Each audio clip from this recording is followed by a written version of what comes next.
Hi everybody, so welcome back to Tutorials by David, and in this video I will show you how to get a free version of the Gemini by Google.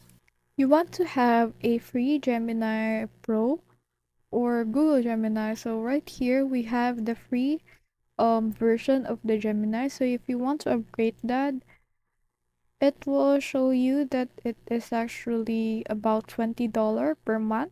So if you want the free version for this, you just want to have the um trial version. So you wanna have the 0 for 1 month, then you will have 1 month of free subscription of the um subscription plans for this one. So right here you will have these.